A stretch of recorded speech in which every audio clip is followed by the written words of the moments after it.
m'a demandé de faire une courte présentation sur un petit peu de jouer au Sherpa, d'amener les gens là, de où on vient avec le blé. Fait que j'ai fait une petite présentation, peut-être 15-20 minutes de l'histoire du blé un petit peu, euh, et de le mettre dans une perspective vraiment euh, de quasiment anthropologique de notre relation comme humain avec le blé.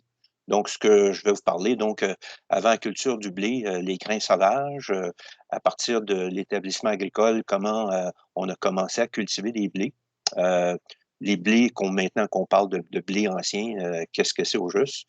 La migration des cultures, autant du blé que des autres céréales. Et vous allez voir dans le tableau que j'ai trouvé, c'est quand même intéressant de voir qu'à travers tous les hémisphères, que ce soit dans les Amériques, en Australie, en Asie et même au Moyen-Orient, le développement d'établissements agricoles, ça s'est passé quasiment dans une période relativement courte et assez concentrée.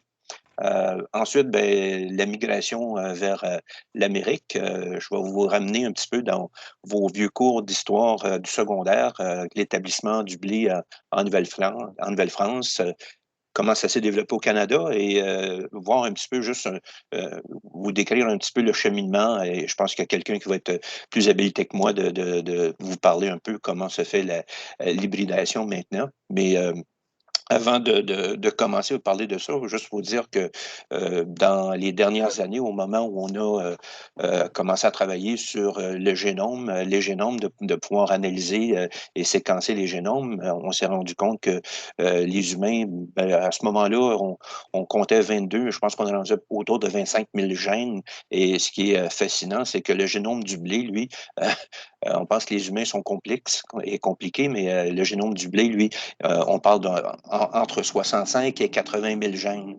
Donc, c'est une céréale qui a développé sa complexité de temps immémoriaux. Il faut se rappeler aussi que les grains, comme à peu près tout ce qu'il y a dans le domaine du vivant, des espèces autant animales que végétales, qu'il y a deux règles qui s'appliquent. Puis s'il faut regarder comme il faut, vous allez voir ma faute d'orthographe, elle s'applique, aurait dû être au pluriel. Deux règles qui s'appliquent à toutes les espèces végétales, donc survivre et se reproduire. Et je mets ça dans le contexte où on regarde le blé, nous, comme meunier, bien souvent, comme capacité de produire de la farine, le rendement boulanger et tout ça, mais il faut se rappeler avant tout que la fonction du blé, c'est pas de produire la farine, sa fonction, c'est de produire une autre plante. Et donc, quand on met ça en contexte, les deux règles de survivre et se reproduire conditionnent un petit peu la vitesse d'adaptation d'une plante comme ça. Donc, ça conditionne un petit peu comment les plantes arrivent à bien s'établir dans différents types de sols, que ce soit des sols désertiques, des sols plus marécageux, la relation qu'il y a avec les micro-organismes, les relations des plantes entre elles, et quand je parle de relations de plantes entre elles, on commence à peine à se rendre compte comment dans un champ de blé, les champignons, la mycorhize agit comme quasiment un circuit informatique qui relie l'information au point où une information, je pense qu'on parle de micro-voltage, de millionième de volts qui circulent. L'information peut circuler d'un côté de champ à un autre, comme dans la forêt. On abat un arbre et ça prend à peu près 4 heures avant que le signal se rende de l'autre côté de la forêt et que l'arbre commence à sécréter des toxines pour certains insectes. Et aussi, ça conditionne évidemment les relations des plantes avec les animaux, toute la stratégie des plantes pour se reproduire, que ce soit au niveau de comment certains végétaux se rendent attractifs pour les animaux et les animaux vont les disperser dans la nature. Les humains font partie de ça, donc le fait que le blé a démarré son implantation quelque part au Moyen-Orient et ensuite vers l'Éthiopie, ben, qu'on le retrouve un petit peu partout au monde, ben, c'est la relation avec les humains qui a facilité cette transaction-là. Je vais vous parler bon, première révolution, qu'on parle de révolution cognitive, donc à partir du moment où on pense donc on est. Donc, à peu près 70 000 ans, les humanoïdes ont commencé à enterrer leurs morts, à avoir des rituels parfois religieux. Ben, déjà, à ce moment-là, on commence, il y a 70 000 ans, l'alimentation fait partie de l'alimentation du chasseur-cueilleur. Donc, on part de 3 plantes céréalières. L'égilops, que si on décompose égilops, c'est souches grecques et latines, c'est de l'herbe à chèvre. Vous en voyez un petit exemple. C'est une mauvaise herbe qui est originaire du Moyen-Orient. L'engrais sauvage, qui lui aussi vient des régions du Caucase, des régions là, juste au nord de la Turquie. Et l'orge sauvage, vous le voyez peut-être, c'est peut-être une plante que vous voyez même dans vos champs comme mauvaise herbe. Donc, c'est ces 3 plantes-là qui sont à la base de notre historique autour du blé. Et donc, qu'est-ce qu'on faisait dans pendant à peu près 50 000 ans? Ben, avec le régime de chasse, de pêche, ben, les grains venaient compléter. Bien souvent, ben, on prenait les grains, on les écrasait en 2 pierres et on les faisait cuire en bouillie. On pouvait le faire cuire en galettes rôties. Et on a retrouvé, il y a quelques années, un pain plat qui avait été daté au carbone 14, qui date d'environ 14 000 ans en Jordanie. Donc, à peu près 4 000 ans avant l'établissement agricole, on avait déjà du pain qui était en production. Je vous parlais tantôt de comment la domestication des végétaux, des animaux, ça s'est fait sur tous les continents. Ben, sur le tableau à droite, vous pouvez voir un petit peu les origines, à quel moment les espèces se sont établies. Quand on parle du sud-ouest asiatique, donc on parle de Turquie, on parle d'Afghanistan, on parle de toutes les régions, les Indes et tout ça, où les pois, le blé, les olives se sont établis à peu près 8500 ans.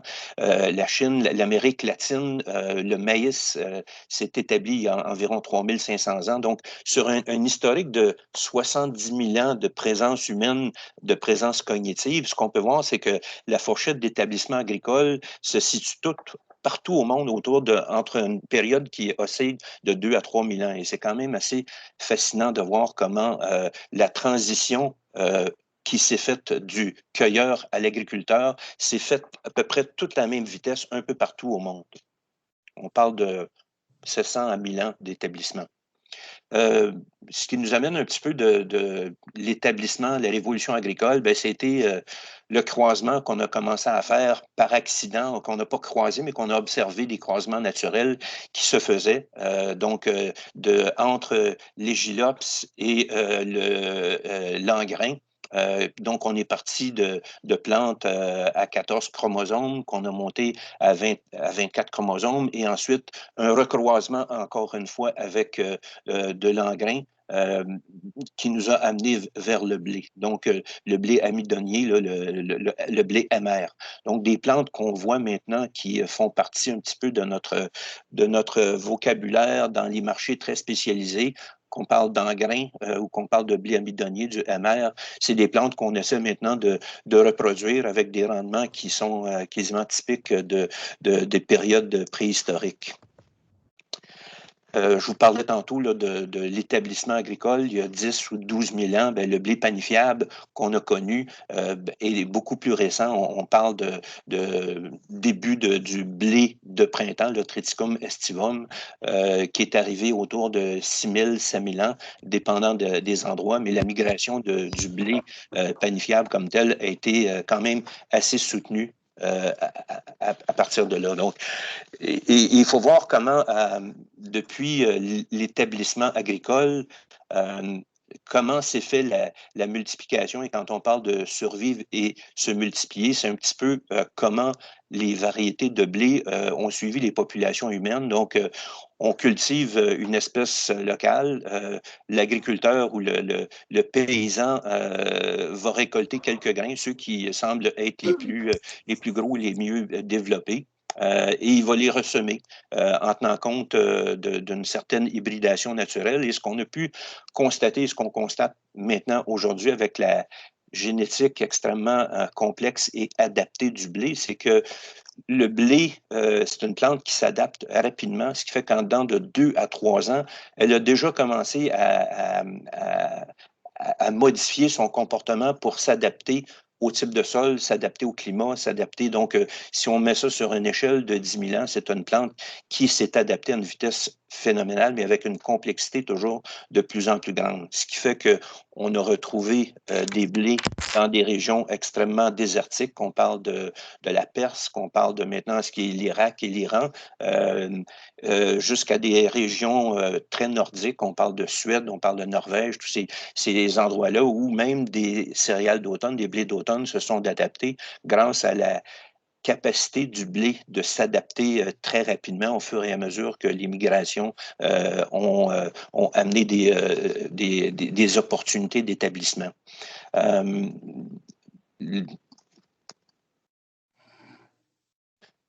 Jusque, donc, les blés qu'on appelait landrace, là, des blés qui finalement qui ne faisaient que suivre la récolte des meilleurs sujets et qui suivaient le déplacement des humains d'une province à l'autre, d'un territoire à l'autre. C'est à partir de la fin du 19e siècle que les variétés de blé, on a commencé à se rendre compte qu'on pouvait les croiser. Donc, le producteur qui sélectionnait les grains les plus gros et les mieux adaptés a commencé à provoquer des croisements en se rendant compte qu'il pouvait faire de l'amélioration. Mais c'est venu, ça, c'est beaucoup plus tard qu'on a vu ça. C'est un blé qui se développe bien, un blé qui résiste aux maladies, au sol et à l'air, aux insectes, aux variations de la pluviosité. Les gens vont continuer à le cultiver, sinon, tu n'as rien à nourrir, donc tu retournes à la chasse.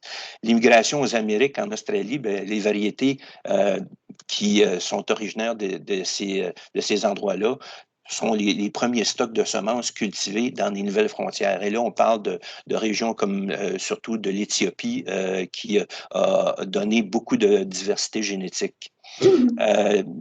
Évidemment, on suit l'évolution des cultures. On parle d'évolution rapide, mais il faut tenir compte aussi qu'on est dans des cycles climatiques. On est dans des régions qui ne sont pas développées avec du drainage. On est dans des régions où le taux de rendement n'est pas du tout ce qu'on peut envisager maintenant. Donc, c'est vraiment une culture de survie qui fait en sorte que tu as une mauvaise récolte, ben, il y a la moitié de la famille qui y passe. Donc, il faut mettre ça dans un contexte humain et dans un contexte climatique.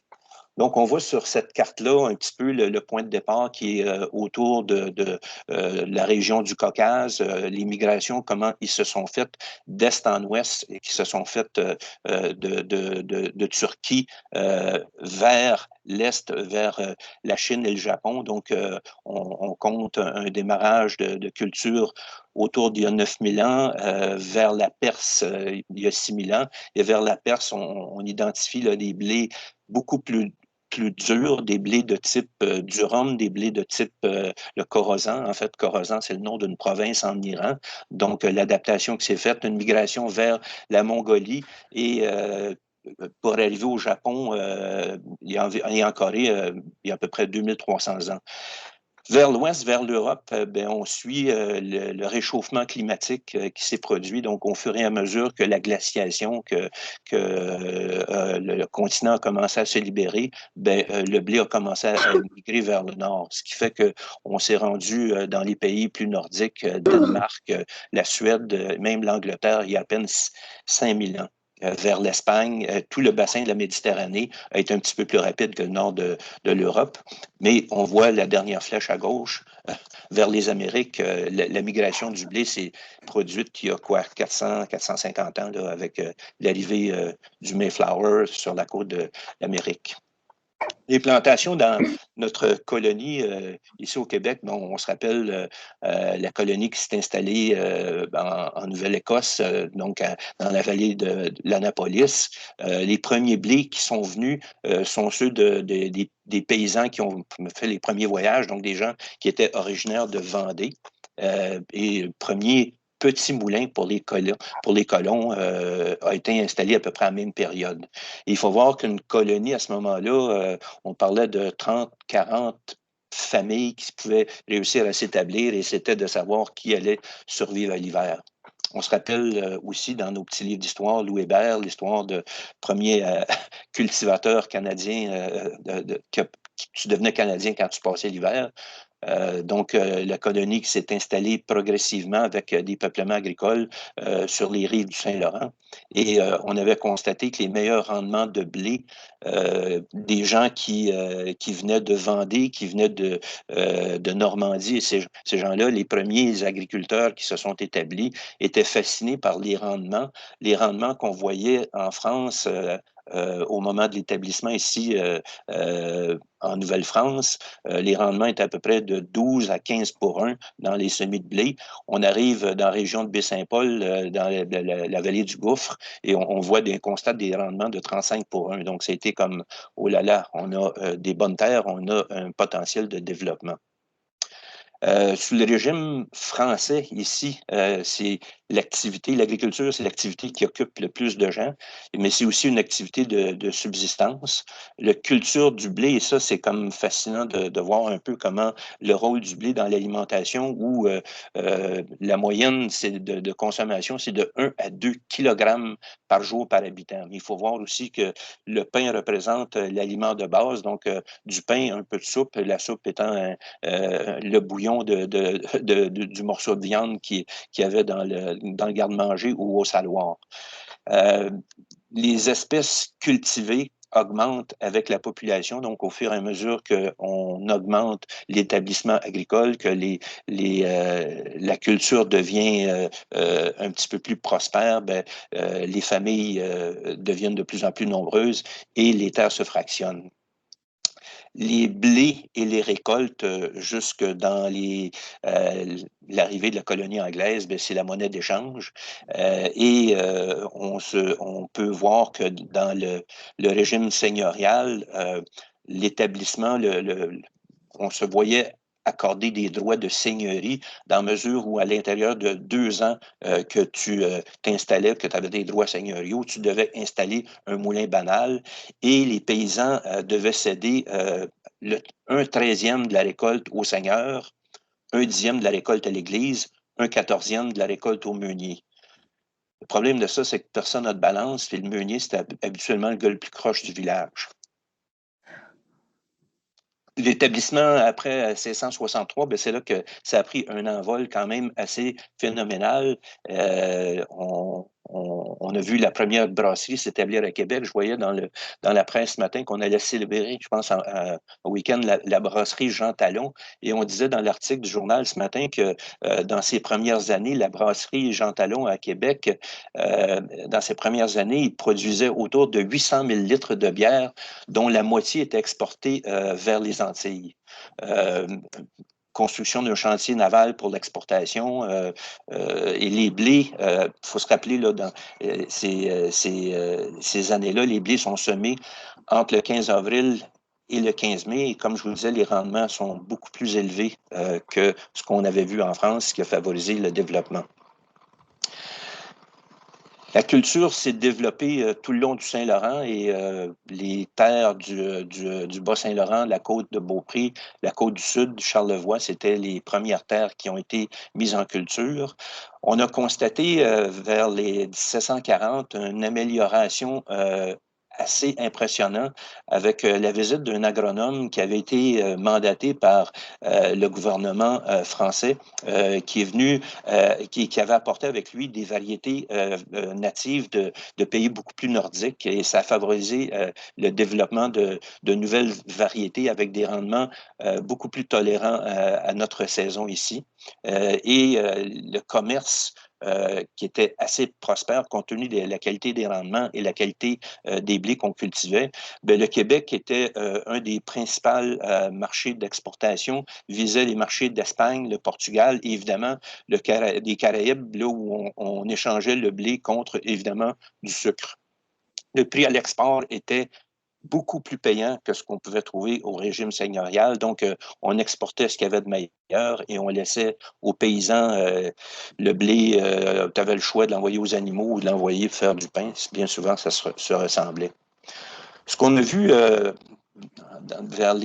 Après l'établissement de la colonie anglaise, la prise de contrôle des Anglais, 1835, le marché du blé, qui était un des principaux moteurs de l'économie de la Nouvelle-France, ce marché-là s'est complètement effondré à cause des guerres entre la France et l'Espagne. L'Empire britannique était en guerre contre la France de façon quasiment perpétuelle, mais ça a coupé les lignes commerciales vers les Antilles et donc ça a été le début d'une migration, d'un changement d'orientation des cultures céréalières.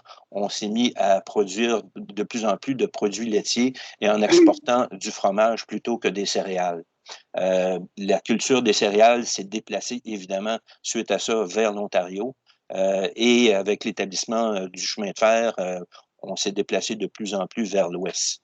La culture du blé au Manitoba a été lancée vers la 1850, 1860, avec l'établissement, la colonie de Selkirk, qui est juste au sud de Winnipeg. Mais il faut voir que ces établissements-là, beaucoup de gens qui venaient des pays d'Europe de l'Est, d'Ukraine, de Pologne, et qui amenaient avec eux beaucoup des variétés landrace de leur région. Donc, c'est là qu'on a vu l'établissement des premières variétés avec une qualité mieux adaptée à ces climats-là. Donc, des variétés Club, White Russian, Ladoga, Red Scarf. Mais le problème de ces variétés-là, la hauteur des pailles avec des sols extrêmement fertiles, a causé quand même des difficultés. Mais c'est l'arrivée du Red Fife en 1842 qui est venu, sa migration est venue d'Écosse pour s'établir en Ontario, mais c'est vers l'ouest, en 1842, que le Red Fife a commencé à s'implanter. Et on avait quand même un gain de maturité. Les programmes d'hybridation assistée se sont développés en 1892 avec un blé qui venait des Indes, Red Calcutta, pour réduire la vie de croissance du Red Fife en coupant à peu près 21 jours. On s'est retrouvé avec des blés qui produisaient autour de 1,6 tonnes à l'hectare. Le croisement du Red Fife avec le Red Calcutta a donné le blé marquis, qui lui est devenu le porte-étendard du Canada. Je pense que dans les années de 1910 jusque dans les années 40, à peu près 85 du blé cultivé dans les prairies, c'était du blé marquis. C'est le blé qui a permis l'exportation et même qui a été un des plus gros des plus gros engagements dans l'effort de guerre de la Première Guerre du Canada vers l'Europe. Donc, on a cultivé jusqu'à un maximum de 20 millions d'hectares de Red Fife dans les prairies. Et le programme s'est terminé à la fin des années 40, des années 50. Vous voyez les rendements de blé ici, là, il y a à peu près 150 ans, dans la côte est, c'est à peu près les mêmes climats qu'ici au Québec. On parle de quoi? D'à peu près une demi-tonne à l'hectare. Donc, c'est des rendements. Si on regarde dans une perspective un petit peu historique là, du Moyen Âge jusqu'à nos jours présents, comment a évolué le rendement des céréales, on peut voir que c'est une courbe de croissance quand même assez naturelle, mais assez soutenue. Et on peut voir l'accroissement qui est venu à partir des 1700. Et il faut voir que de 1650 jusqu'à peu près 1850, on a vécu une période jusqu'à 1800, ça a été un changement climatique où on a appelé cette période-là la petite glaciation. Donc, on a eu une période un petit peu partout sur la planète avec des volcans majeurs du Tambora et d'autres volcans au Nicaragua qui ont eu une influence majeure de refroidissement. Mais c'est à partir des années 1900, à partir du moment où on a commencé à jouer dans la génétique du blé, de faire des croisements et surtout l'essor qu'on a connu à la fin de la Deuxième Guerre mondiale où on a recyclé à peu près tout l'armement militaire, donc les explosifs vers les engrais, les l'armement bactériologique s'est dirigé vers les pesticides. Donc, les mêmes compagnies qui produisaient de l'armement ont redirigé leurs inventaires vers la production agricole. Et on a vu l'effet que ça a eu dans le blé, passant de moyenne autour de 2,5 tonnes, 3 tonnes à l'hectare vers les années 50, avec des sommets dans le blé là, qui touchent autour de 8 tonnes à l'hectare. Donc, c'est l'effet du croisement de la génétique et du matériel militaire recyclé qui a donné cet effort-là. Et évidemment, aussi à partir des années 67, 72, la Révolution verte, où on a raccourci les pailles, où on a fait de l'amélioration génétique de façon très ciblée. Les blés de demain, ben, comme je pense qu'on vous en a parlé un petit peu plus tard, là, mais outre les blés Landrace, où l'agriculteur fait son propre classement à partir des plantes qui ont mieux le réussi, des plus gros grains, ben on a commencé au début des années 1900 à faire du croisement hybride classique. Donc, on prend le pollen de l'un pour fertiliser les pesticides au moment de la floraison. Et on observe le résultat sans vraiment pouvoir savoir si le croisement a apporté des modifications. Ça fait en sorte que le développement de la génétique du blé, de développer des nouvelles variétés, ce qu'on peut voir autant dans la littérature que dans le vécu, c'est un processus qui peut prendre entre 14 et 20 ans, dépendant de ce qu'on trouve, parce qu'on joue carrément au dé.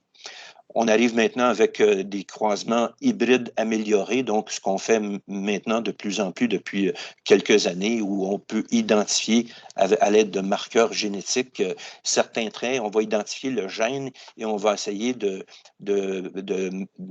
d'instaurer des marqueurs sur ces gènes-là et de provoquer des croisements. Et sur 1 million de grains qui est produit par croisement naturel, on va essayer de retrouver peut-être les 5 ou 6 grains qui ont le marqueur qu'on cherchait. Et on va prendre ces 5 ou 6 grains-là et on va les remultiplier encore là avec toujours la même technologie. Mais le fait d'avoir des marqueurs permet sur une grande population d'identifier les quelques grains qui sont allés chercher le trait qu'on souhaitait.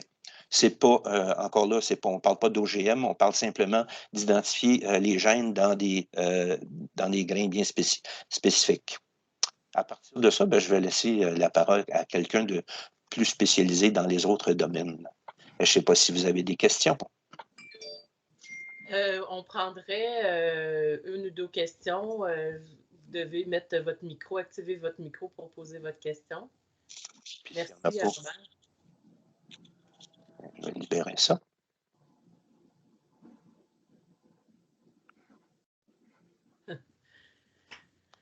Donc, ça devait être très clair, Robert. Merci beaucoup. Parfait. Donc, c'est maintenant Shafik. Donc, je demanderais à tout le monde peut-être de fermer leur micro pendant les présentations.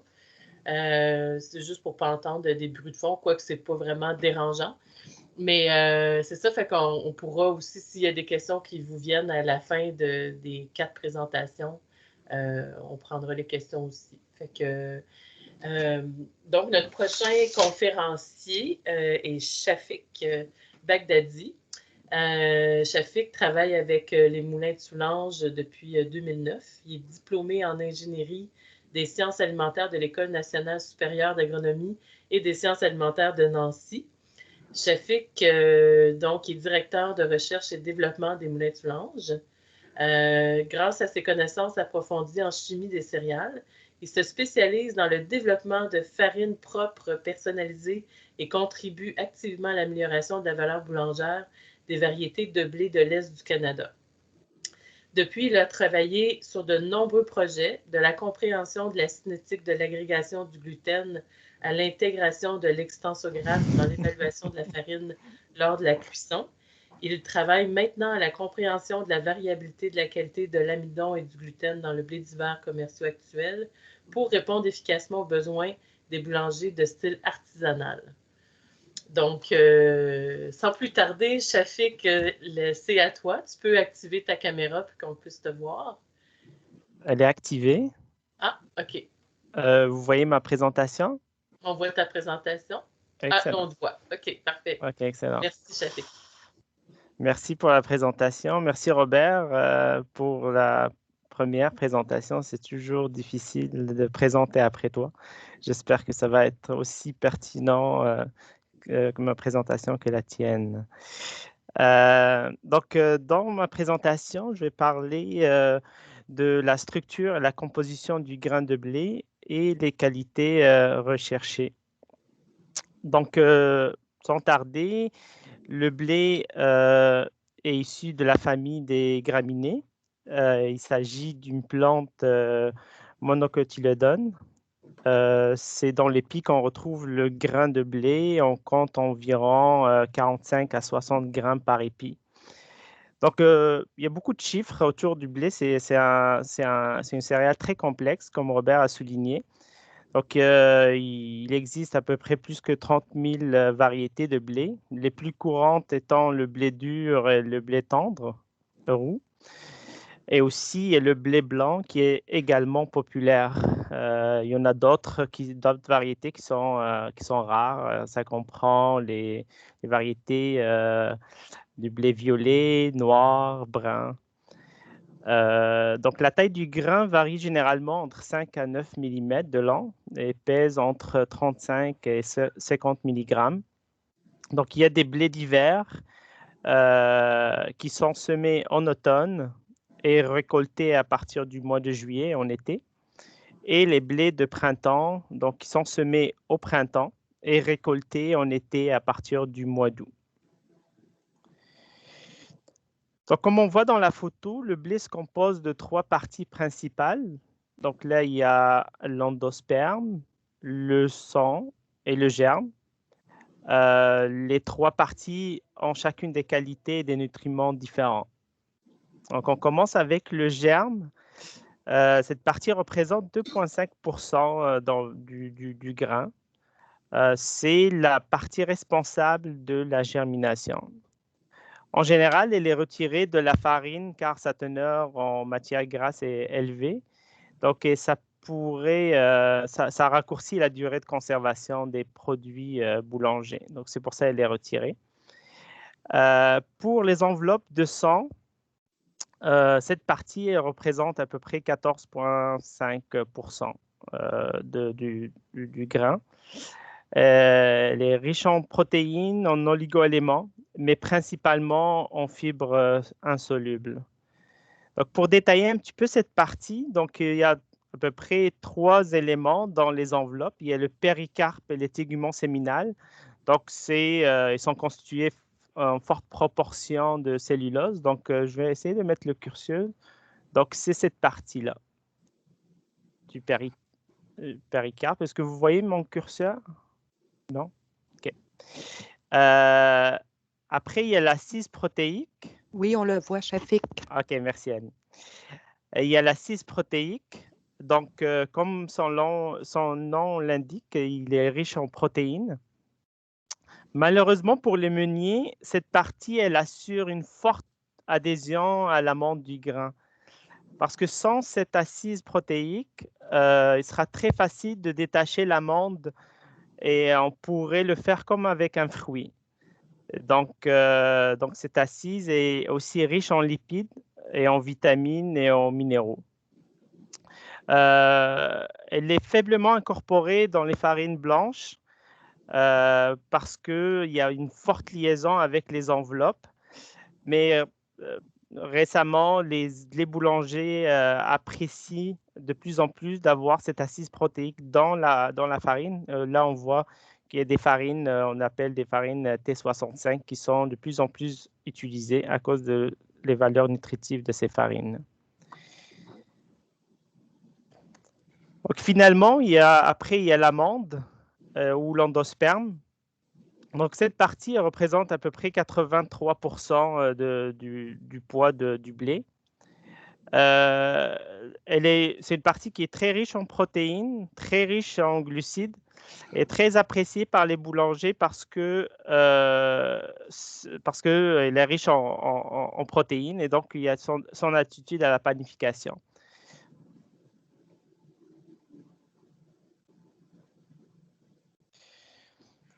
Donc, pour les qualités recherchées, il y a différents types de qualités qu'on recherche. Donc, il y a la qualité agronomique. Donc, dans la qualité agronomique, Elisabeth va détailler ça plus. Donc, il y a ce qu'on recherche, c'est des variétés qui ont plus de rendement, plus de résistance aux maladies. Moi, ce que je vais détailler, c'est plus les qualités meunières et boulangères. Donc, ici, j'ai listé un petit peu quelques points qu'on recherche. Donc, souvent, on recherche des indices de chute élevés, des déchets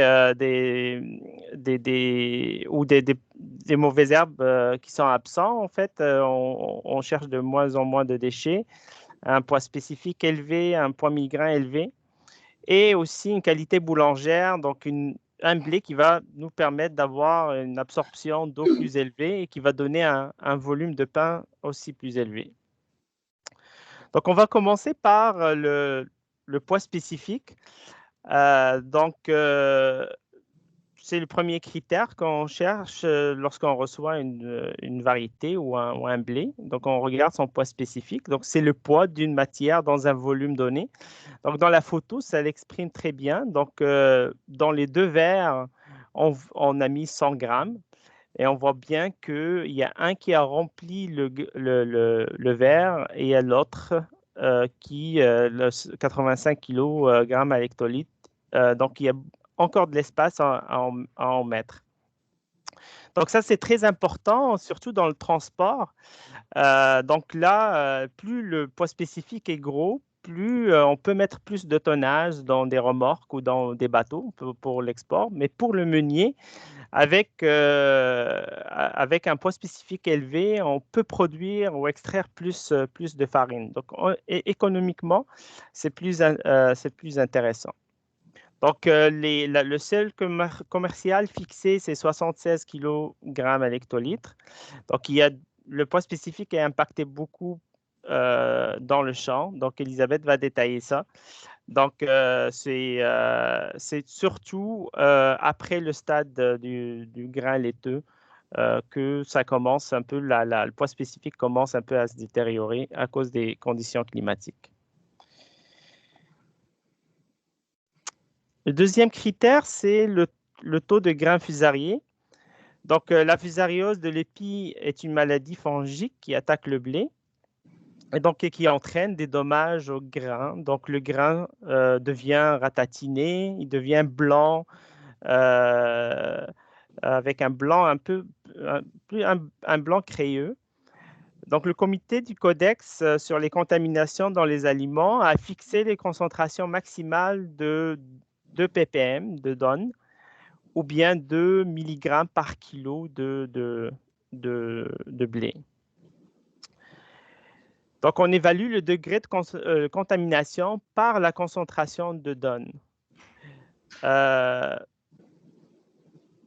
Quelquefois, on voit qu'il y a une contamination de grammes, mais le donne est bas parce qu'il y a quelques espèces de champignons de la fusariose qui ne produisent pas le donne. Mais à la place, ils produisent ou ils sécrètent des enzymes, donc des protéases, qui vont attaquer les protéines. Donc, nous, on le voit pendant la panification. Parfois, il y a le donne est bas, mais on voit une détérioration pendant la fermentation des protéines. C'est à cause qu'il y a des champignons, mais qui sécrètent juste des enzymes et pas des toxines. Le troisième critère, c'est l'indice de chute, qui est un indicateur relativement précis pour évaluer la germination. Donc, un grain qui est sain, il a des concentrations minimales d'enzymes. Donc, les enzymes, je les ai schématisées ici par des ciseaux.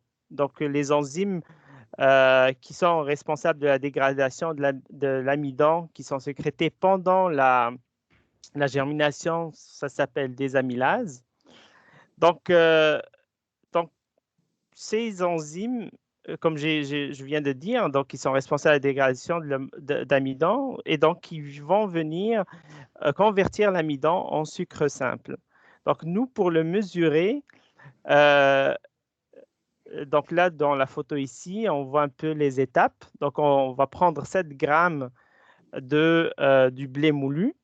On va le mélanger avec 25 millilitres d'eau après, on va l'immerger, on va le mélanger. Après, on va l'immerger dans de l'eau bouillie. Et là, on va former comme comment dire ça, un bouilli qui va être visqueux. Et donc, la valeur de l'indice de chute, elle va être donc la valeur de l'indice de chute représente le temps en secondes que prend le piston pour descendre dans le tube. Donc, plus il y a de l'alpha amylase produite durant la germination, moins la bouillie va être visqueuse et donc le piston va tomber plus rapidement. Donc, ce qui réduit le temps ou réduit la valeur de l'indice de chute. De même, lorsqu'il y a, il y a moins d'alpha amylase, donc le piston va tomber plus lentement et donc la valeur de l'indice de chute, elle va être plus grande. Donc, comme j'ai dit, le temps d'indice de chute est exprimé en secondes. Donc là, dans la photo, on a trois valeurs. Donc, la première photo ici, on voit des bulles, on voit un pain qui est affaissé, donc un indice de chute qui est bas. Donc ça, c'est un pain qui est fait avec une farine qu'on appelle une farine hyperamylasique. Donc, souvent, les farines hyperamylasiques ont un temps de chute qui est inférieur à 250 secondes. Donc ça, c'est des farines qui sont issues de blé qui était germé. À l'opposé, on voit que le pain a un volume qui est moindre. Donc ça, c'est fait avec une farine, on l'appelle une farine hypoamylasique. Donc le temps de chute est souvent de 350 et plus, ça devient critique. Donc il faut corriger la farine pour apporter les amylases pour avoir une meilleure fermentation. Le troisième pain, donc on voit ici un beau volume. Ça veut dire qu'il y avait assez d'enzymes, assez d'amylase pour faire des sucres qui vont être disponibles pour la levure pour faire un beau volume de pain. Et donc là, on parle d'une farine avec une activité amylasique bien équilibrée. Souvent, c'est, on va dire, entre 250 à 330, c'est des farines équilibrées en amylase. Cette année, on a vu que les indices de chute, ils étaient basses dans plusieurs arrivages qu'on a reçus. Malgré que les conditions n'étaient pas pluvieuses, donc il n'y avait pas de germination, mais c'est dû à un autre facteur. Donc, c'est des amylases qu'on appelle de late maturity amylase. Donc, c'est des amylases qui étaient formées à la fin de la maturité par des stress environnementaux. Donc, il n'y avait pas de la germination, mais il y avait cette expression génétique pour produire des amylases. Quelques chercheurs, ils ont trouvé que ces LMA ou LMA, donc ces types d'amylases qui sont exprimés à la fin de maturité, s'expriment mieux lorsqu'il y avait un écart de température durant le remplissage de grains. Par exemple, un refroidissement soudain durant la croissance de la plante.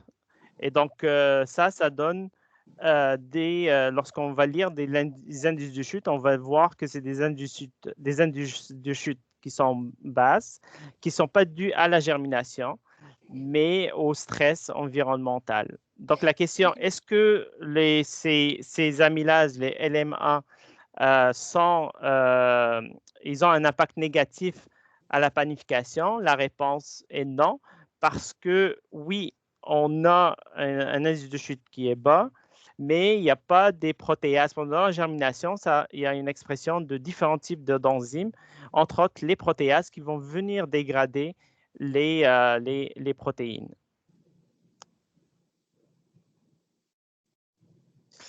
Après, donc, le dernier critère recherché, c'est la teneur en protéines et la qualité de la protéine. Donc, la teneur en protéines de la farine de blé varie largement entre 6 à 18%. Ça dépend du type de la classe du blé et aussi les conditions de croissance de blé dans le champ, en particulier l'apport à l'azote. Donc, ici dans la photo, on voit donc les équipements qu'on utilise pour évaluer la qualité de la protéine et la quantité. Donc, le pourcentage protéine est évalué avec un proche infrarouge. Par contre, pour la qualité de la protéine, on évalue avec un farinographe, un glutopic, pour valider la capacité d'absorption et la qualité des éléments protéiques qui sont dans le blé. Donc, dans le blé, il y a 4 types de protéines, 2 qui sont solubles et 2 qui sont insolubles. Donc, on commence par l'albumine. L'albumine, c'est une protéine qui est soluble dans l'eau. Après, il y a la globuline. La globuline, c'est une protéine qui est soluble dans l'eau saline. Donc, on retrouve les mêmes protéines dans les légumineuses aussi. Après, les deux protéines importantes, donc c'est la gliadine et la glutenine, que les boulangers vont utiliser pendant leur panification parce qu'ils sont insolubles dans l'eau. Donc, la gliadine va donner plus l'extensibilité à la protéine et la glutenine va donner de la ténacité. Donc, le taux de gliadine est souvent influencé par l'environnement. Donc, le taux de fertilisation, le stress hydrique ou la température. Par contre, la gluténine est influencée par le caractère génétique de la variété. Un exemple, cette année, il y a eu un manque d'eau dans certaines régions. Donc, on a remarqué que la protéine est plus tenace.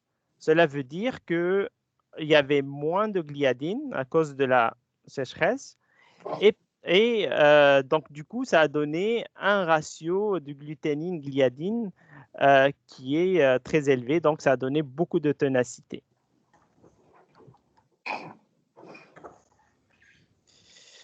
Ici, je schématise un petit peu ce qui se passe en panification. Donc, on voit ici la gliadine, la gluténine. Lorsqu'on va rajouter de l'eau et on va apporter de l'énergie dans le pétrissage, ben là, il y a le gluten qui va se former. Donc, souvent, c'est des ponts disulfure. Donc, ça, c'est des liaisons qui sont soufrées qui vont aider à la liaison entre la gliadine et la gluténine qui va donner le gluten qui va être utilisé par les boulangers pour faire un pain volumineux et qui va donner une texture de pâte plus intéressante. Et donc, le dernier test qu'on fait pour choisir nos blés et nos variétés, c'est le test de la tolérance à la fermentation. Donc, c'est un test qui est lent, mais qui est très important et qui est très véridique parce qu'on met les variétés dans les conditions de panification pour évaluer l'extensibilité de la pâte. Donc là, on voit ici un extensographe. Donc, on essaie d'évaluer l'extensibilité de la pâte au pétrissage et à la fin du pointage, donc la première étape de fermentation. Et aussi, on évalue juste avant la mise au four. Donc, plus la pâte elle va être extensible, plus ça veut dire qu'elle tolère la fermentation, ça donne des beaux volumes de pain. Ici, on voit la différence de volume entre les deux pains. Donc, la seule différence, c'est la tolérance à la fermentation. Ici, on voit la couleur, elle est un peu plus foncée, donc qui est due à la réaction de Maillard. Donc, qui est la réaction de Maillard. Donc, c'est la réaction entre le sucre et les acides aminés dans une température élevée. Donc là, on voit bien que la protéine aussi a été dégradée pendant la fermentation, ce qui a engendré un volume plus bas, donc une sensibilité plus faible. La même chose dans cette photo. Shafik, j'ai une question qui serait posée pour toi. Est-ce qu'une farine plus tenace, est-ce bon ou moins bon? Une farine plus tenace, ça dépend de l'application.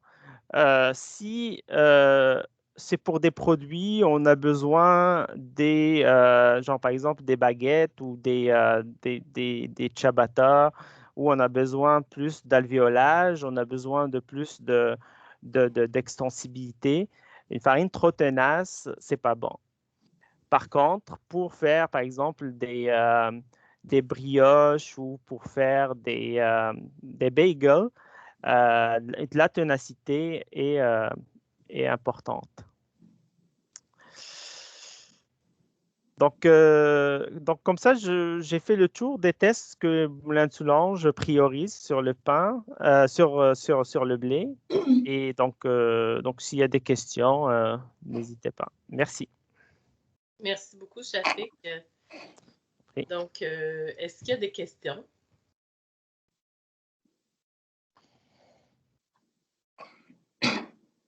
Parfait. Ben, merci beaucoup, Shafik.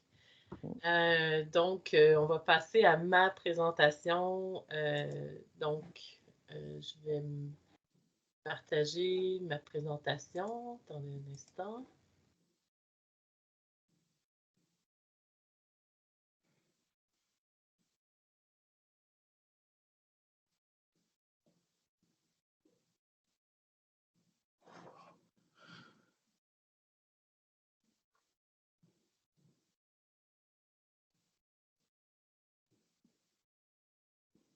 Donc, est-ce que tout le monde voit ma présentation? Oui. OK, parfait. Donc, moi, je vais vous présenter l'aspect agronomique pour répondre aux besoins de qualité du blé. C'est les critères qui ont été énumérés par Shafik. Donc, j'ai essayé dans ma présentation de vous montrer à partir du semis jusqu'à la mouture du blé, qu'est-ce qu'il faut faire pour répondre aux critères. Donc, si vous voyez, j'inclus le poids spécifique, l'indice de chute, la protéine et la qualité du grain. Et je n'ai pas inclus le rendement parce que j'ai vraiment focusé sur juste les critères de qualité. Donc, la première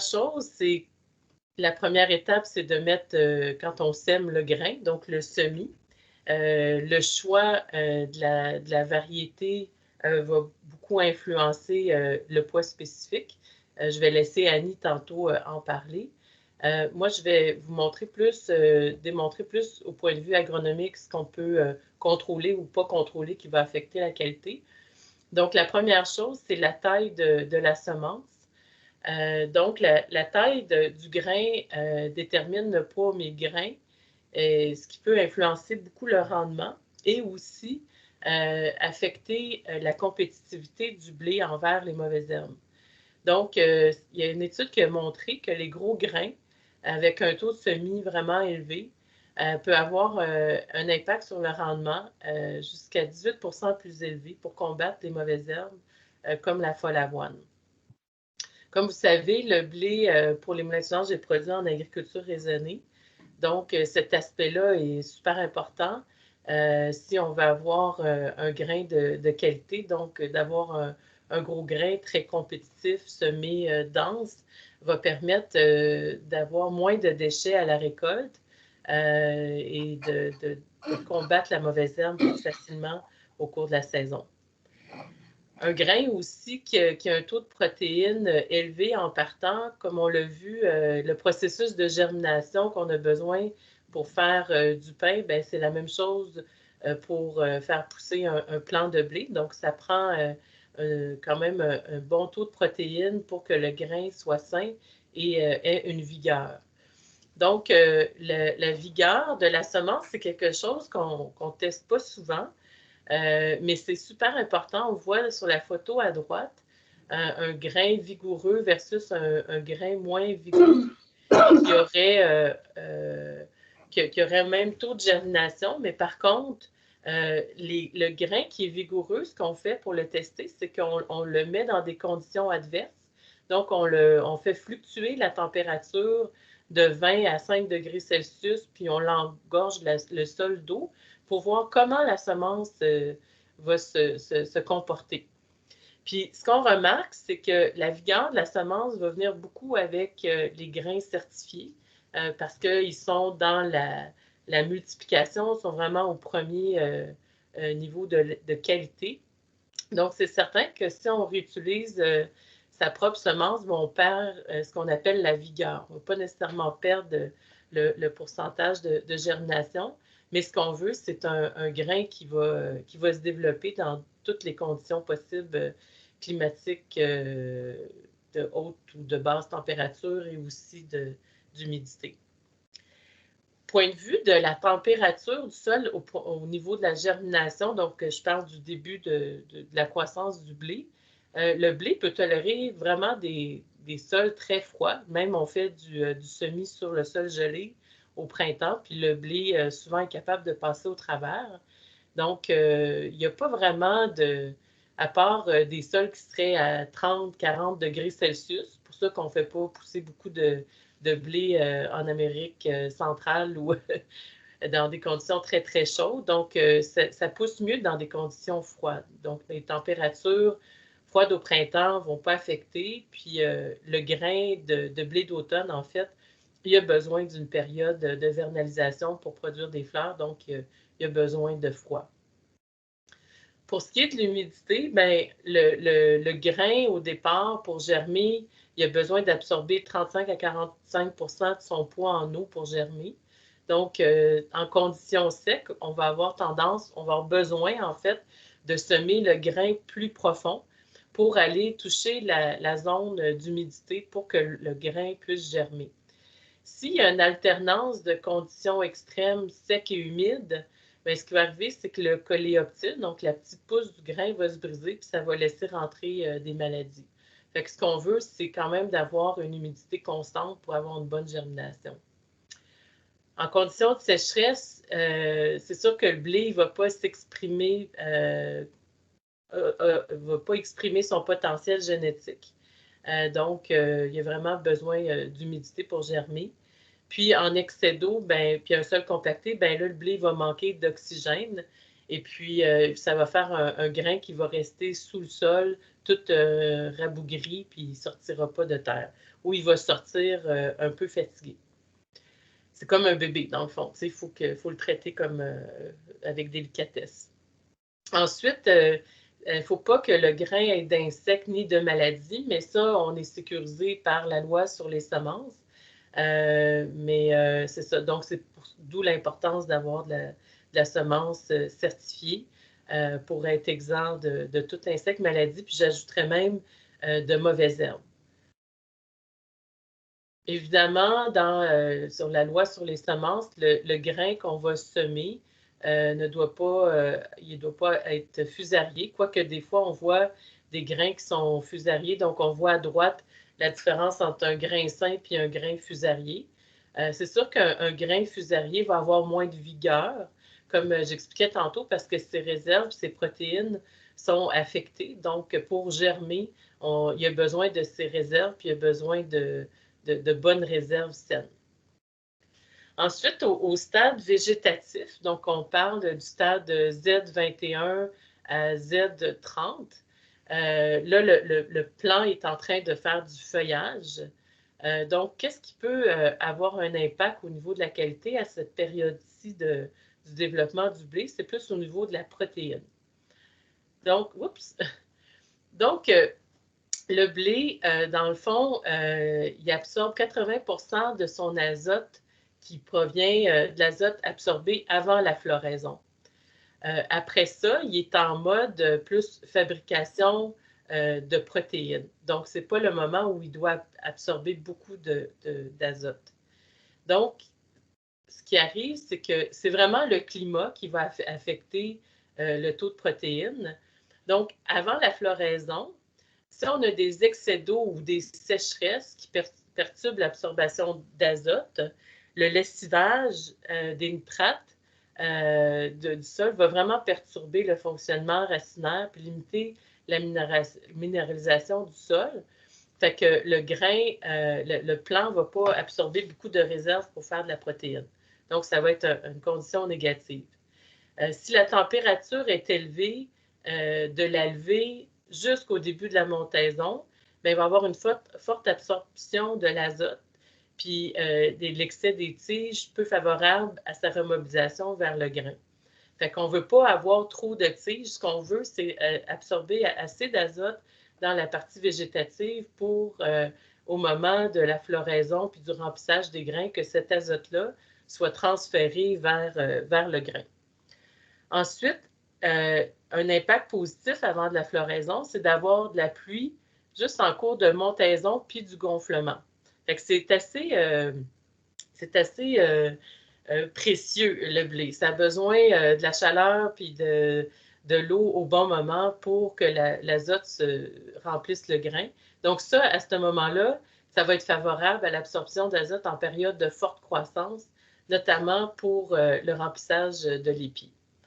Après la floraison, bien là, ce n'est pas là où on va avoir une grosse quantité d'azote qui s'accumule dans le feuillage. Ce qu'on veut, c'est qu'on va avoir des conditions pour remplir le grain. Donc, des températures échaudantes. Donc, ça permet de remobiliser l'azote dans la matière sèche du grain. Et puis, en période de sécheresse aussi, une période de sécheresse après la floraison, ça va avoir comme impact de concentrer l'azote dans le grain. Donc, on le dit souvent que quand on a de l'azote qui va faire beaucoup de rendement, bien, on va avoir un problème à avoir de la protéine. Fait que c'est un peu pour ça. C'est que ce qu'on veut, c'est qu'il n'y ait pas trop d'azote en circulation dans la tige puis les feuilles au moment de la floraison parce qu'on veut concentrer le remplissage des grains pour faire de la protéine. Puis, qu'est-ce qui est négatif après la floraison? C'est des conditions climatiques qui favorisent les maladies racinaires comme le piétin et chaudage, qui va limiter la photosynthèse puis l'absorption de l'azote. Donc, quand il se met à pleuvoir tout le temps au moment de la floraison. Au stade végétatif, toujours, ce qui peut avoir un impact sur la qualité, c'est quand on a un climat qui est humide et froid. En 2018, on avait un peu ces conditions-là. Donc, on développe à ce moment-là plus dans le nord du Québec, proche de l'Ontario, mais on commence à en voir aussi partout au Québec. C'est la rouille jaune qui va diminuer la photosynthèse, donc qui va diminuer aussi le taux de protéines dans le grain. Après ça, au stade de remplissage, là, on va avoir un impact sur la qualité.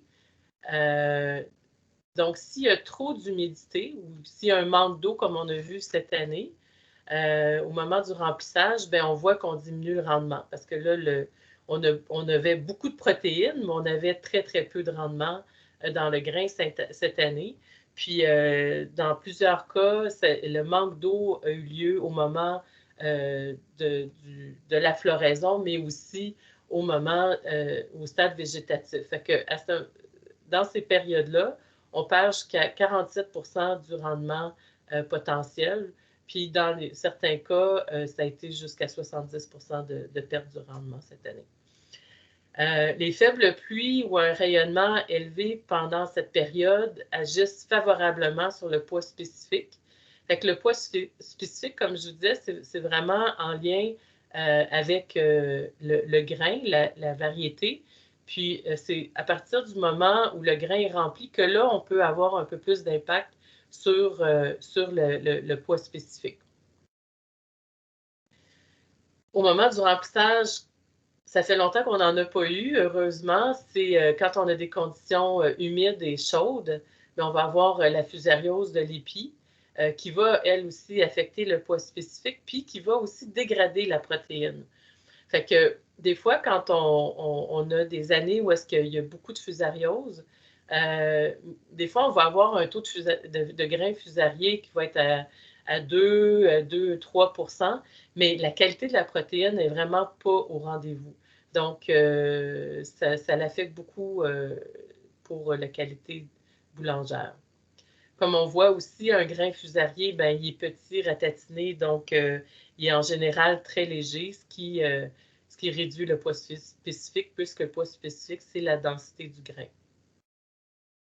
Maintenant, à la maturité, une fois que notre épi est fait, puis qu'il reste juste à sécher, là aussi, on va avoir plus d'impact sur le poids spécifique et l'indice de chute.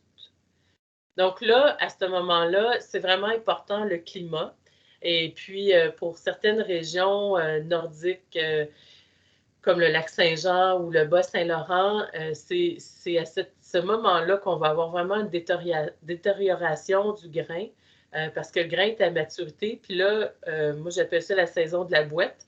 Donc, à partir de septembre, ce n'est pas le cas pour tout le centre du Québec, mais à partir de septembre, il y a souvent beaucoup de pluie. Donc, les producteurs qui font du blé en zone 3, c'est là où leur blé va se mettre à se dégrader. Parce que les pluies au moment de la moisson, ça engendre une reprise d'eau du grain, ce qui n'est pas bon. Donc, ça fait dégrader le poids spécifique. Puis, on considère en général qu'une pluie de 20 mm fait perdre 1 point de poids spécifique au blé. Donc, c'est quand même considérable. Puis, c'est pas mal ça qui s'est passé cette année. Ensuite, au moment de la récolte, il faut récolter un certain taux d'humidité qui va faire en sorte qu'on va économiser sur les frais de séchage.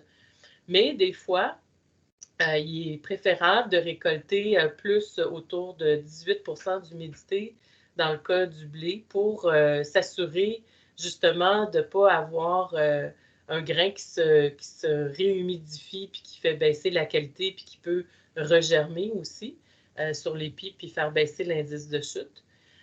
Donc, mais si c'est possible, on peut, si les conditions sont secs et ensoleillées, et on peut quand même attendre avant de récolter le blé pour l'entreposer à 14 %. Mais en général, au Québec, on recommande plus autour de 18 %. Là où on peut avoir un impact sur le poids spécifique aussi, c'est après la récolte, au niveau du séchage et de l'entreposage. Je pourrais donner une conférence complète sur le séchage du grain de blé, mais il y a des gens plus formés pour ça. Mais ce qui est important, c'est qu'il faut que le débit et la température de séchage soient élevés, mais pas trop, parce qu'on diminue la qualité puis le poids spécifique du grain. Donc, c'est arrivé assez régulièrement qu'au Moulin de Soulanges, on a eu des producteurs qui ont chauffé le grain. Donc, c'est vraiment important. Le grain de blé doit être séché lentement et doit être quand même séché rapidement. Donc, on ne laisse pas traîner un blé à 18 % d'humidité lorsqu'il fait 30 degrés Celsius plus qu'une journée parce qu'il va se mettre, le grain est vivant. Donc, il va se remettre à travailler, puis c'est là où on peut occasionner des problèmes de chauffage puis de détérioration de la qualité du grain. Donc, puis on peut même détruire la protéine. Il nous est arrivé d'avoir du grain qui était sec, que tous les critères de qualité étaient corrects. Puis quand on arrivait pour faire le pain, ben la pâte se détachait parce que l'intégrité de la protéine était défaite.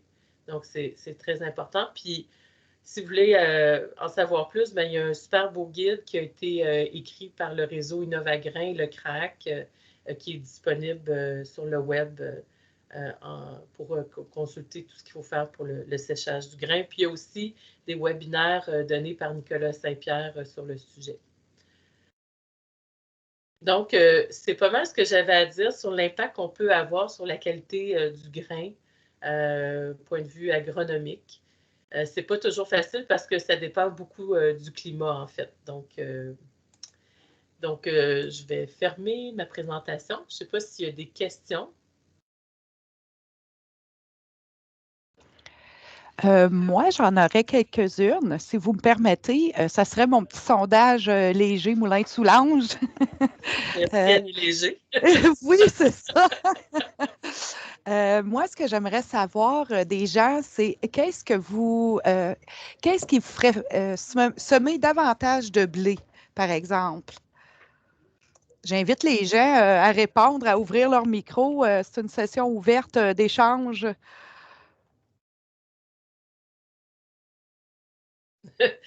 On ne sait pas s'il y a des gens. Peut-être que les gens sont tous partis. Bien, en fait, je vois, les gens sont toujours connectés. Annie, peux-tu répéter la question? Oui, en fait, la question, c'est qu'est-ce qui vous ferait semer davantage de blé?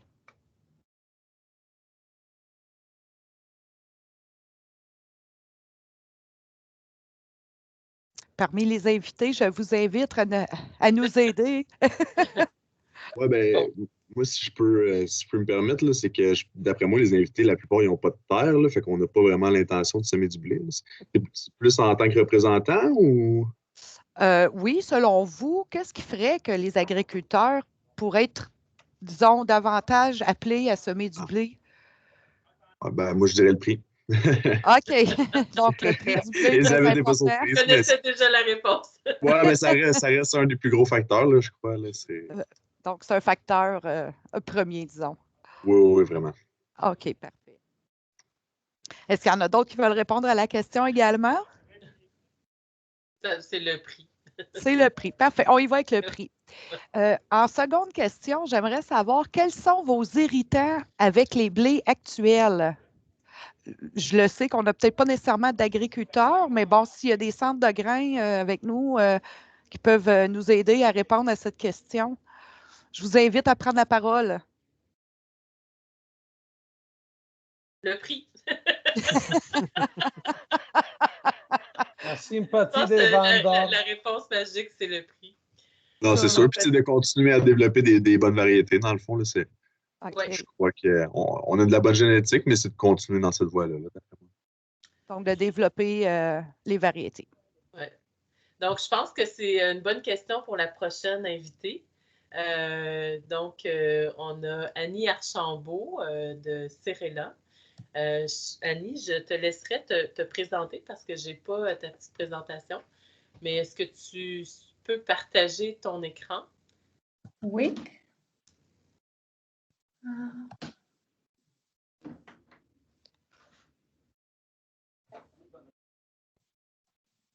Donc, oui, parfait. Super.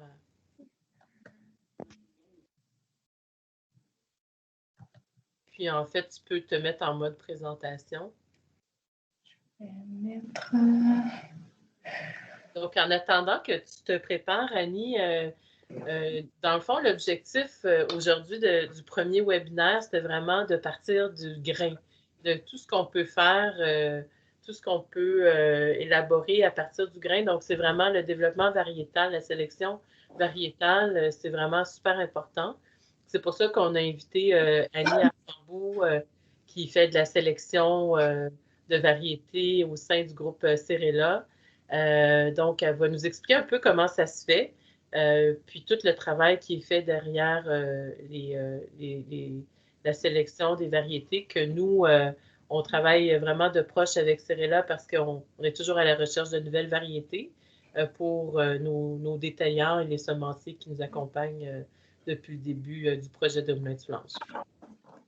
Bien, bonjour, est-ce que vous m'entendez? Oui, mais on ne te voit pas, je pense. OK. Bon, ben au moins, est-ce que vous voyez la présentation en arrière-plan? Oui. OK, ça, c'est une bonne nouvelle. Donc, c'est effectivement, je suis Annie Archambault, sélectionneur chez Cirella. Cirella, c'est basé à Saint-Hugues, connu sous ce nom depuis 2010, mais en fait, c'est une continuité de programme de sélection qui était en cours depuis les années 1980. On est une petite équipe d'environ une dizaine d'employés.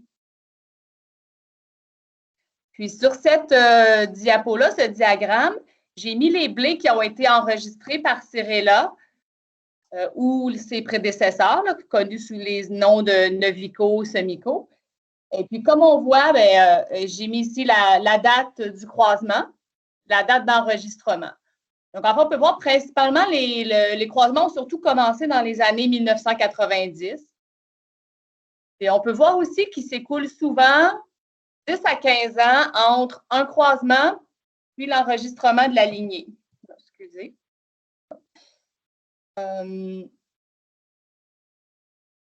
Donc, c'est ça. Ça montre qu'il y a quand même beaucoup d'efforts, juste même avant l'enregistrement. Chez Cirella, pour les espèces autofécondes comme le blé, le développement de cultivars, ça s'effectue selon des méthodes de sélection classiques. Ça repose sur des principes quand même assez simples. Donc, c'est la méthode que M. Beauchemin présentait là, comme un peu ancienne, à l'ancienne, mais qui fonctionne bien. La première étape essentielle pour pouvoir sélectionner, c'est de générer beaucoup de diversité. On le fait par des croisements entre des variétés de blé. L'idée ici, ça va être d'inclure des parents qui vont présenter des traits recherchés. Ça va peut-être être des résistances à des maladies, adaptation régionale, des traits de qualité particuliers, mais aussi qui vont avoir des traits complémentaires pour pouvoir générer cette diversité. Puis donc, suite au croisement, pendant 5 générations, la diversité est générée de façon totalement naturelle par des recombinaisons entre les chromosomes. Puis, ce qui en résulte, c'est que tous les descendants d'un croisement sont uniques, comme des petits frères, petites sœurs, même s'ils vont partager un aire de famille. La deuxième étape, c'est de sélectionner. Donc, pour ça, pour bien le faire, il faut connaître les traits désirés. Et puis ensuite, il faut se donner les outils pour évaluer rapidement et efficacement le grand nombre de génotypes, un grand nombre par année. Donc ici, chez nous, en 5 ans, on va passer de près de 8000 nouvelles lignées fixes qui rentrent dans le programme par année. L'année suivante, on peut baisser à 500, 180, 60, une douzaine. Et puis au final, par expérience, c'est 2 à 4 qui pourront être gagnantes par année, qui pourront être enregistrées.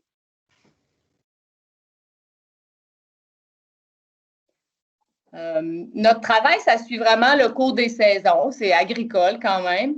À l'hiver et au printemps, on voit la planification, la préparation des semis. Puis donc, chaque micro-parcelle qui va être semée puis qu'on va évaluer, donc, elle vient d'une enveloppe. Donc, ça peut faire jusqu'à 40 000 enveloppes, au fond, à préparer.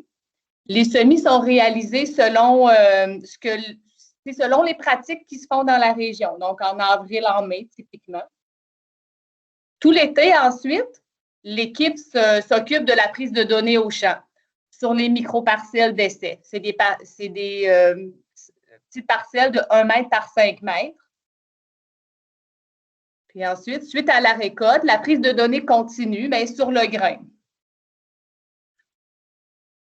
Et puis, après avoir passé l'année à prendre des données, vient le temps de les sélectionner, c'est 10 à 50 des lignées qui seront ressemées l'année suivante. On comprend ici l'importance d'avoir cumulé des données pertinentes en fonction de l'objectif à atteindre. Donc, chez Cirella, nous, je pense qu'on est assez compétents là, pour les données agronomiques, de rendement, poids à l'hectolitre, poids 1000 grains, maturité, taille, verse. Ça va quand même bien pour la résistance à la fusariose. Depuis vraiment plusieurs années, on produit nous-mêmes de l'inoculum qu'on rajoute dans certaines de nos parcelles d'essai de l'inoculum du champignon pathogène, donc pour tester la résistance à nos lignées. C'est celle qui produit la donne dont on a parlé. Et puis, on fait aussi le test en laboratoire pour nous-mêmes mesurer les ppm de donne sur nos lignées candidates. Pour la qualité, jusqu'à tout récemment, c'était vraiment sommaire. Là, notre méthode, c'était plutôt le pourcentage de protéines puis le poids à l'hectolitre, je dirais. Mais on a maintenant rajouté, c'est pour ça qu'on a fait appel au moulin de Soulanges. Donc, pour certaines des étapes, le moulin de Soulanges va mesurer l'indice de chute, la qualité du gluten, le volume de pain. Puis ensemble, en collaboration, on va pouvoir faire une sélection. Ce qu'on a déjà commencé à faire, en fait. Et puis, ici, je voudrais insister sur l'importance pour les sélectionneurs des groupes comme nous de toujours réaligner les objectifs de sélection sur les besoins des utilisateurs. Puis, je me tournais vers vous, donc j'étais super intéressée de connaître vos objectifs avec le blé, les problèmes, les qualités recherchées. Fait que ça, tu sais, bon, si vous voulez nous contacter directement ou faire en sorte qu'on sache qu'est-ce que vous voulez de plus du blé, on est toujours à l'écoute. Annie, j'aurais une petite question pour vous. On nous demande, c'est quoi le coût du développement d'une variété qui a suivi toutes les étapes de sélection jusqu'à l'enregistrement? C'est super difficile à évaluer parce que, en fait, je peux peut-être, je vais présenter ça puis j'en parle un peu, au fond. Vous allez comprendre un petit peu comment on fonctionne. OK, donc, parfait. Oui, c'est ça, mais je vais garder ça en tête. Donc, maintenant que vous connaissez un peu nos activités de sélection, je voudrais prendre un petit moment pour situer le modèle d'affaires de Cirela, qui est une compagnie de recherche privée.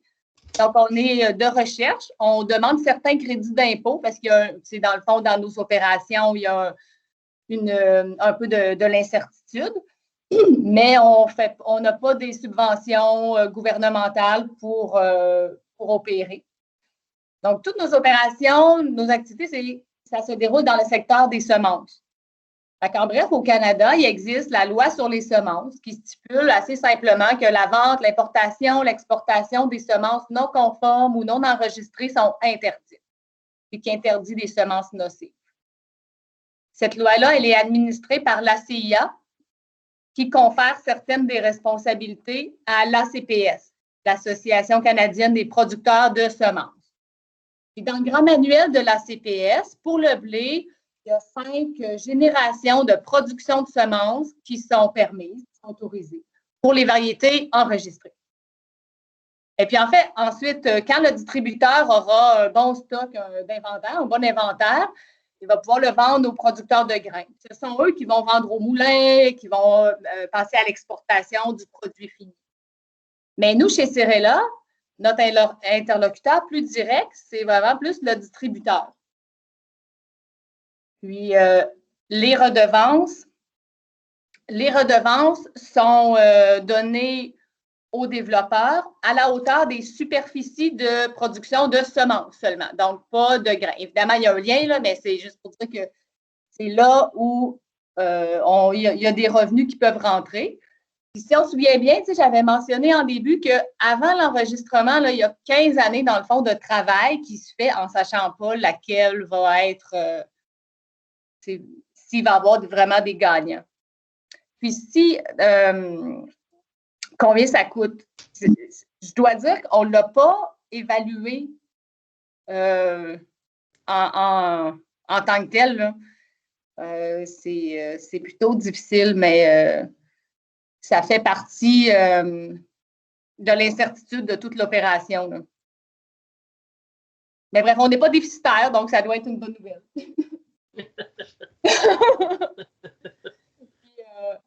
En guise de conclusion, je voulais juste mentionner que les changements globaux perpétuels, ça va faire en sorte qu'un cultivar gagnant, ça ne peut pas rester éternellement. Ici, juste il y a des milliers de cartes de changement climatique. J'en ai pris une juste pour représenter l'idée. C'est la carte des journées très chaudes ou de plus de 30 degrés, où ça montre que dans un passé récent, il pouvait y avoir une journée, puis dans un futur relativement proche, il peut y avoir jusqu'à 9 journées. Puis comme Elisabeth nous avait dit, à certains moments, les journées très chaudes peuvent être problématiques pour le blé. c'est à considérer. Donc, les changements climatiques, les changements globaux vont affecter non seulement le blé lui-même, mais les pathogènes régionaux qui sont courants.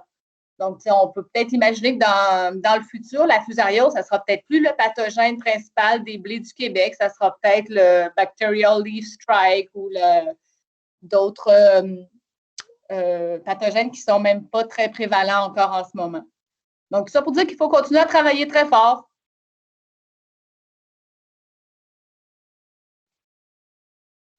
Parfait. Ben, merci beaucoup, Annie. C'est vraiment intéressant de voir tout le travail que vous faites et puis que toutes les variétés que vous avez développées, j'en ai appris là, sur ce que vous avez développé. Donc c'est la fin de notre première... J'aurais une question, moi, là. Oui, vas-y. Oui, oui. J'aurais une question pour Annie. Je trouve ça intéressant parce que tu as déjà abordé un des points que je voulais susciter parce que tu as ouvert ta présentation en disant que, bon, 10 ans, 12 ans entre le croisement et l'enregistrement, ça veut dire qu'en 2020-2021, on est déjà rendu en 2031-2032. Ça demande quand même une sacrée boule de cristal pour voir un petit peu l'effet, justement, des changements climatiques, de sécheresse, de changements majeurs. Mais je vois aussi, est-ce que vous commencez à voir dans certains de vos croisements ou de vos critères des enjeux comme ce que le MAPAC a présenté dans son programme de développement durable, des enjeux sociétaux comme ça qui font en sorte qu'on s'enligne de plus en plus vers une réduction des pesticides? Ben, OK. Je peux pas répondre. De toute façon, résistance aux maladies fait partie de vos critères. Là. Ça, c'est déjà là. C'est déjà là. Mais les enjeux climatiques, c'est déjà sur votre écran en termes de comment est-ce qu'on peut adapter ou commencer à travailler sur des variétés qui sont plus tolérantes à des excès de température?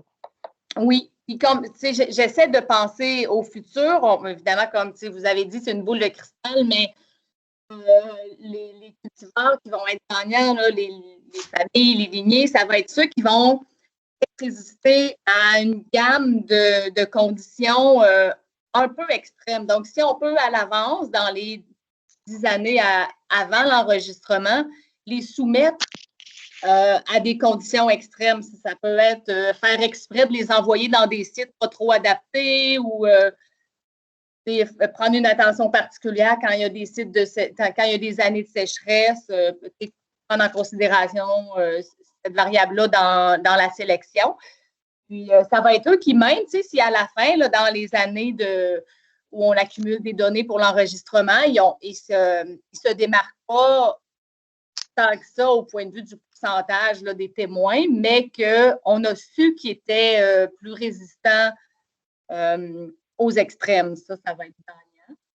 Puis, sinon, pour la façon dont on opère dans le développement, on met effectivement pas beaucoup d'intrants.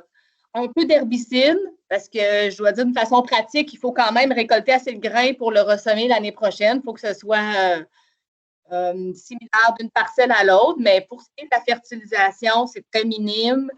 Puis même, dès que c'est possible, je rajoute de la maladie. On s'assure qu'il y a des cultivars sensibles aux rouilles autour de nos parcelles pour que s'il y a de la rouille, c'est une belle petite pétillère de maladie. Donc, on se donne toutes les mesures pour exclure les trop sensibles.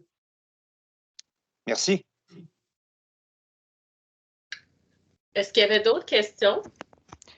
Oui, moi, j'avais la question, quelle est la maladie du blé qui vous inquiète le plus pour maintenant ou pour le futur proche?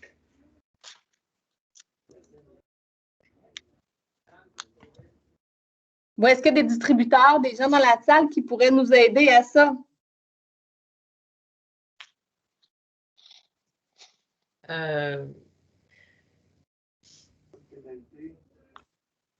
Ouais, moi, je pense que c'est plus la sécheresse.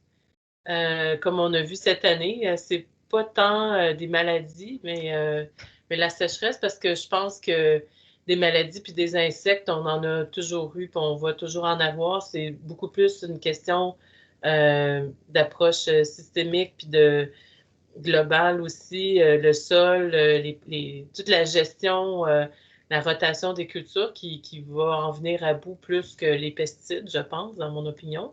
Mais moi, ce qui m'inquiète le plus, c'est vraiment l'adaptabilité des variétés de grains aux conditions climatiques changeantes. On vient de passer plusieurs années assez rapprochées de conditions de sécheresse, pas toujours dans les mêmes régions, mais cette année, en 2020, c'était vraiment partout. Puis on a vu l'impact sur le rendement du blé qui a été catastrophique. Donc, on a beau mettre toute l'agronomie, si on n'a pas des variétés qui sont résistantes à la sécheresse, il va falloir qu'on se mette à irriguer le blé. Moi, c'est ça qui m'inquiète. Oui. Est-ce qu'il y a plus de maladies de feuillage qu'avant à cause des températures qui sont plus chaudes ces dernières années? Moi, ce que non, je vois C'est la plus, même chose. C'est la même réponse? Même chose. À part l'année, comme tu mentionnais en 2018, un peu plus de rouille, mais à part ça, pas spécialement. Mm-hmm. Peut-être qu'avec la sécheresse, on va avoir plus de sauterelles. On en voit beaucoup déjà dans l'Ouest, mais on en a vu quelques cas cette année, puis l'année passée aussi, des infestations de sauterelles qu'on voit en conditions de sécheresse. Je ne sais pas si vous voyez ça chez vous, Annie. Oui. Quand même. Mais c'est ça, c'est l'avantage d'avoir des conditions de sécheresse, c'est qu'on a moins de maladies. Tu sais, la fusariose, ça fait 4 ans qu'on n'en parle presque plus. Même, il a fallu que j'aille fait dans mes vieilles présentations pour me remettre dans les conditions de fusariose. Ouais.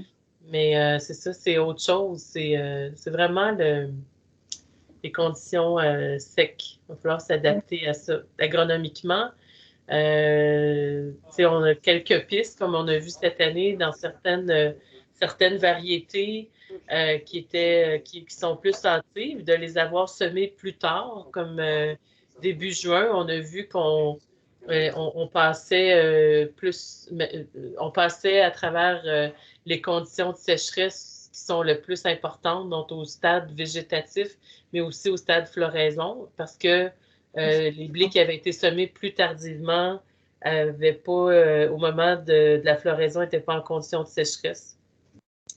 Fait que peut-être va falloir continuer à travailler sur l'agronomie, mais changer un peu nos paradigmes, puis chercher des nouvelles solutions pour des nouvelles conditions. Oui. Dans un autre ordre du jour, moi, ce que j'aimerais savoir, c'est comment vous avez trouvé cela facile de vous connecter au webinaire?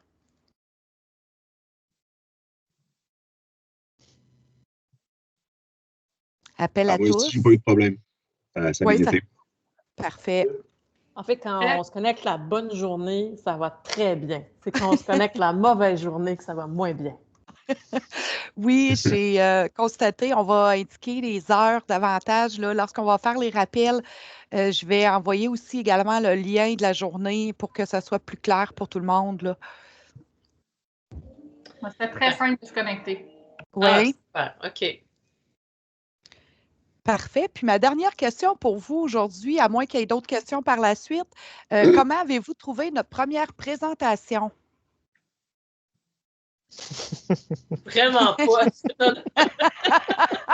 Étant donné que c'est une première, on va prendre tous les bons et les mauvais côtés.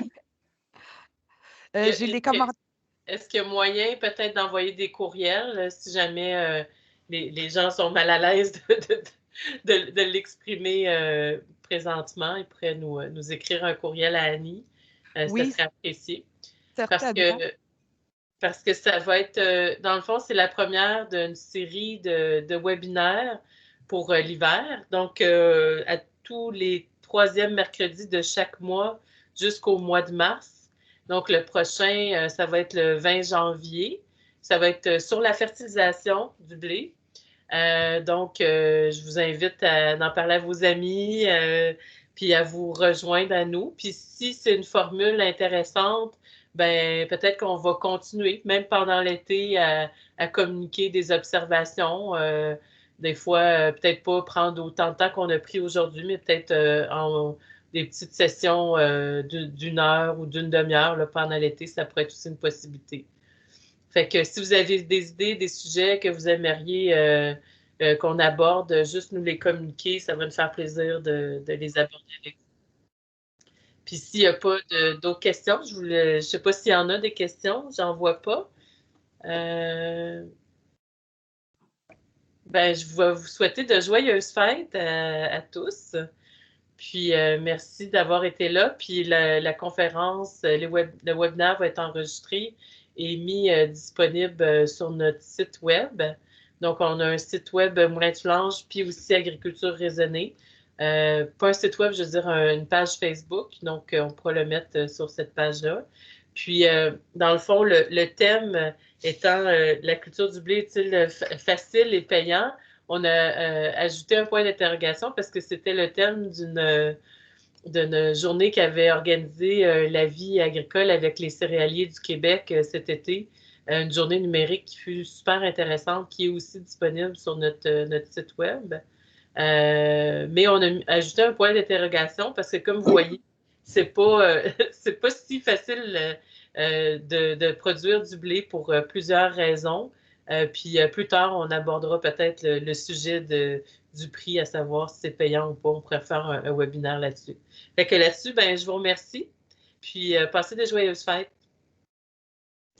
Joyeuses fêtes à tous. Merci. Au revoir. Merci beaucoup. Merci. Au revoir. Merci, bye. Bye, Antoine. Merci, bonne journée. Bye, Antoine.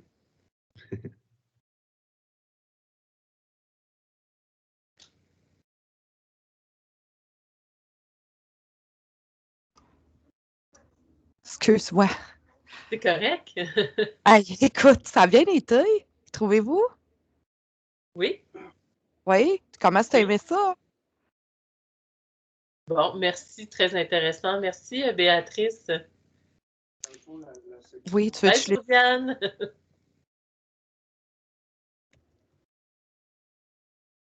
Ah, Josiane est restée connectée. Et voilà. Elle, ça c'est toi. Ben, on se Faudrait rappelle, quitter, je pense ouais. que Robert aussi rester connecté. Attends un petit peu. J'ai pas compris ce que tu m'as dit, Elisabeth. Je dis, on va se rappeler parce que c'est Oui, comme c'est encore en fonction, fait que on va se rappeler. Parfait. Bye bye. Bye.